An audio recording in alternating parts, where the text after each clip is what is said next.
The map. like the 3-panel thing. Okay. So yeah, that's from Zach Labe. What he said about it was global surface air temperature anomalies over the last month. Last month on the left, 3 months in the center, 12 months on the right. The Siberian Arctic is still striking. And this is for July. We're talking about, it's switched in August. So this was just right before it switched. So that's why I Yes, was thinking, okay. exactly. What I just described was specifically for August 2020. Exactly. So to start on the very right there, it says August 2019, so that's a year ago, to July 2020. And yeah, Siberia, Eurasia is smoking hot. I mean, so it's just burning up. And as it turns out, it literally was. Now, when you look at May through July, so you have a 3-month period, May, June, July for 2020, you can see it was very warm, very, very hot over Siberia.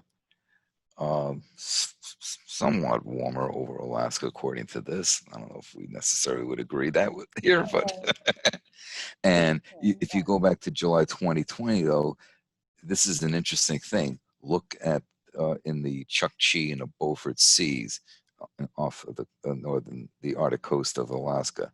It was cooler than usual. Oh yeah, I see it. And that's because of the sea ice was, and this goes back to the winter. The sea ice was still not quite melting away. So if you have ice, it's going to have cooler temperatures above the air. You're going to have in the air the air above the ice will be cooler. That's what I wanted to say. So this might be conservative, but for July, it was 0.89 degrees Celsius. But yeah, it seems, interestingly enough, that's a planetary wide.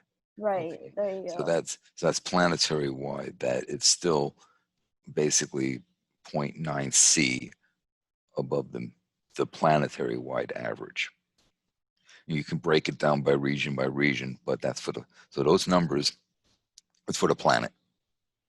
Okay, interesting and good to know. I mean, if you look, so hemisphere wise, the northern hemisphere is in the summer, southern hemisphere is in the winter. There's still like dark maroon red in the winter months in Antarctica, which is interesting.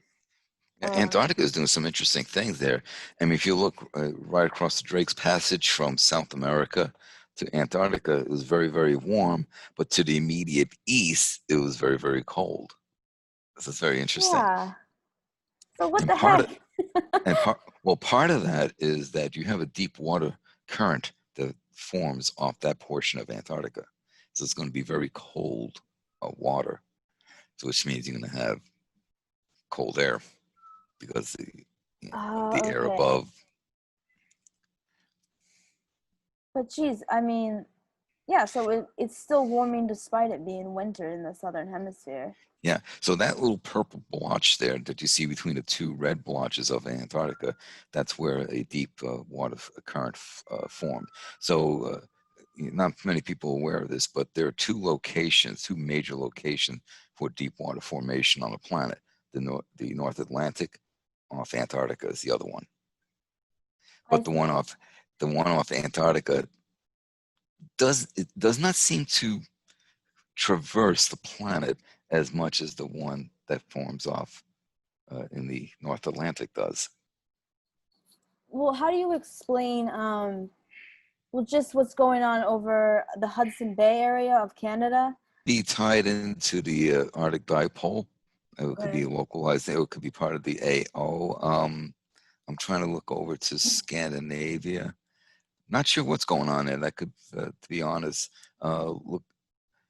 It might simply be some part of the Arctic dipole. Okay, but just really interesting graph on the left, just as a whole of July, what's going on and what we've been talking about since we started this, just the Arctic region, Antarctic region, they're really doing wild things, which affects the whole planet, yeah. If you look at the southern part of South America, and this is their winter time, looks like they're having a pretty cool winter down there. That's good, I guess. And what's interesting about the southern hemisphere is like just the fact that there's not as much land. So I This is mean, true. you This is know, true. but yeah, we have a little bit of red in the Amazon and a little patch of red on west northwest Australia. But yeah, like you said, it seems Well, to when you be get to about the Amazon, that's equatorial region. So, true. Sorry. All right, scratch that. Then the only thing is Western Australia, so that's good for them considering what happened. okay, yeah, yeah. Well, I actually heard from one of my subscribers who lives in Australia saying that so far things are okay as far as there's no crazy like fires and that kind of stuff going on, and you know, it has been a I guess comfortable winter as can be expected That's down that good. way. So that was kind of good to hear that, Absolutely. I mean, how much more bad news can you take? But yeah, it's right? good for some normalization every once in a while. But Yeah, yeah, things are yeah. changing, She unfortunately. basically says she's waiting. She's looking forward to when she can start planting her garden again. Oh, well, that's good. I mean, that's all It you can is. ask for. But the Northern Hemisphere is a different story. The Middle East, Well, essentially, July is yeah. all red, and Northern Hemisphere. I mean, just that big brown splotch right over Eurasia is like, holy crap! oh, okay. It is some crazy stuff. All I was saying is that if you look at the big brown splotch over Eurasia, I mean, that's just amazing. That's to the August of July, and that goes right into the Arctic Ocean, which is a reason why the sea ice has basically disappeared in the East Siberian Seas and the Laptev Seas. Oh my gosh. And then you have the red in July 2020, the red like circle blob in the southern Alaska off the coast. Are you looking at the July one or the which one you looking? Well, actually, it's for all three. It's all three.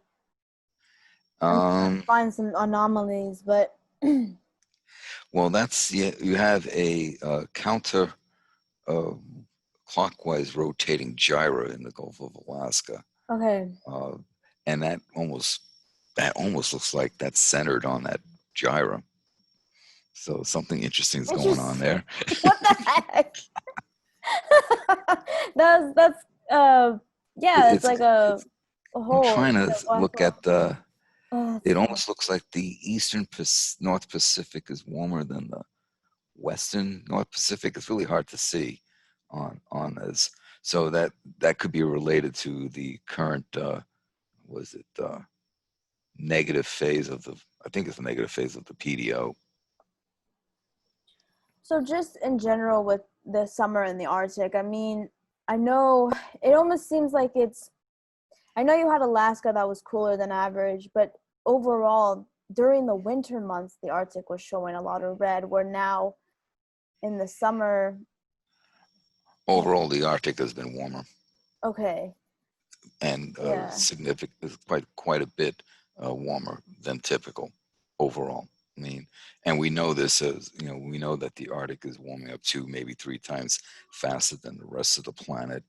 We know that part of it is due to the fact not only, but one of the contributing factors is the sea ice forming later in the year, so it has time to absorb more heat energy.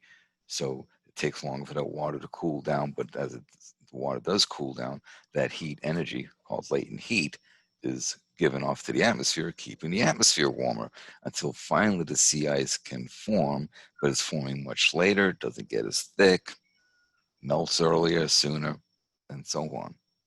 Because now you're just seeing, uh, because the water's staying warmer, the water warms up sooner, so it can melt the ice sooner. Yeah, there's lots of things going on.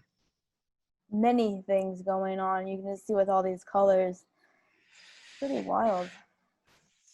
So that's, The surface you know, temperature relative to basically a 30-year mean. Just everything is getting warmer except a few yeah, patches.